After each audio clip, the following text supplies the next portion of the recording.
Hello children, in continuation of the previous lesson, The 100 Dresses Part 1, this story, The 100 Dresses Part 2, is based on the real experiences of the author.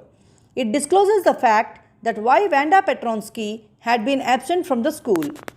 The lesson begins with a letter received from Vanda's father informing the school about their moving to a big city where nobody would tease Vanda for her funny name as well as her appearance.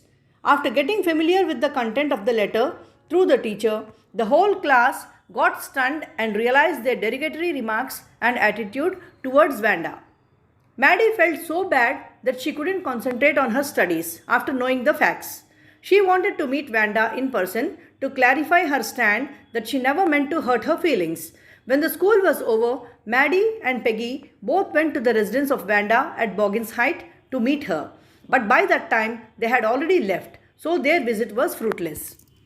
Then they wrote a friendly letter to Vanda telling her she had won the contest, but the letter was not responded by Vanda. On Christmas, Miss Mason, their teacher, received a letter from Vanda informing that she was no more in need of those 100 dresses as she had new 100 dresses in her new house.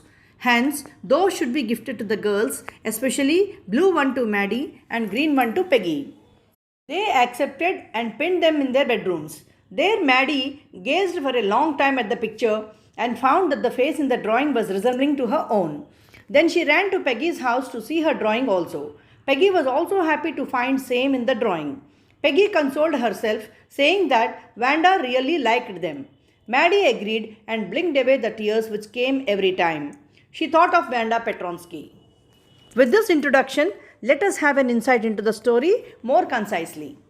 The class was circling the room. A notice from the principal's office came. Miss Mason read it and clapped her hands. She announced that she had a letter from Vanda's father. She would read that before the class.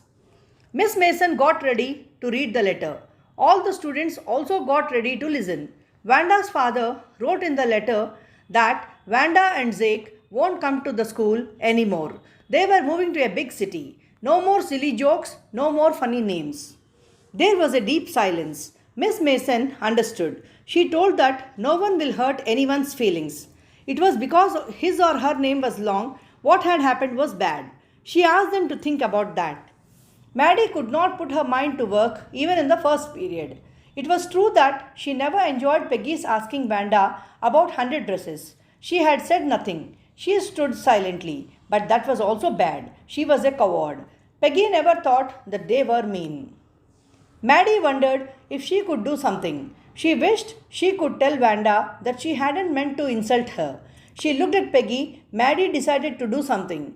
She would find Vanda Petronsky. She and Peggy would climb the heights. They would tell Vanda that she had won the contest. The school was over in the afternoon.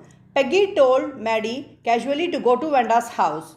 Peggy told Maddie that she never called her a foreigner. She never thought that Vanda could sense being made fun of.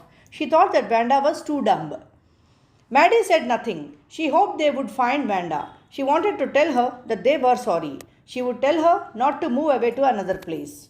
At last, Peggy and Maddie reached Vanda's house in the heights. The house looked shabby but clean. It reminded Maddie of Vanda's one dress. There was no sign of life there. Peggy knocked on the door, but there was no response. The Petronskys had gone. How could they regret? Peggy told Maddie that they couldn't do anything then. When she asked Vanda about her dress, she had been getting good ideas about her drawings. She might not have won the contest without that. Maddie thought about this idea of Peggy. That night, she could not sleep.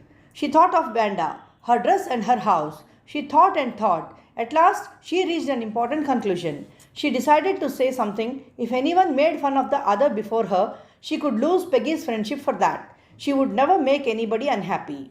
On Saturday, Maddie was with Peggy. They were writing a letter to Vanda. It was just a friendly letter. They praised Vanda's drawings. They had meant to say that they were sorry. They mailed the letter to Boggins Heights. There came no reply from Vanda to that letter. Peggy had begun to forget it. Maddie tried to sleep, making speeches about Vanda. It was Christmas time. On the last day of school, Miss Mason showed the class a letter from Vanda. It was addressed to her. Miss Mason read out the letter to the class. Vanda wrote to Miss Mason to tell the girls that they could keep those 100 dresses. In her new house, they had 100 new ones. She wanted Peggy to have the drawing of the green dress with the red trimming. Maddie could have the blue one. She wished Merry Christmas to all. Maddie told Peggy that Vanda had drawn the drawing for her. Actually, she had drawn both of them in her drawings. Peggy told Maddie that she did not say that Vanda had liked them anyway. Maddie agreed. She had tears when she thought of Vanda looking at the laughing girls. There were 100 of them there. With this explanation, we have come to the end of this lesson.